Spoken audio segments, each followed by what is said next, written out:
నల్గొండ జిల్లా దామరచర్ల మండలం వాడపల్లి వద్ద ఈరోజు భారీగా రేషన్ బియ్యం పట్టివేత.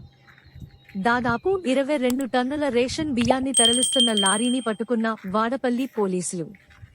సూర్యాపేట జిల్లా నుంచి ఆంధ్రకు అక్రమంగా రేషన్ బియ్యం తరలింపు కేసు నమోదు చేసి దర్యాప్తు చేపట్టిన పోలీసులు.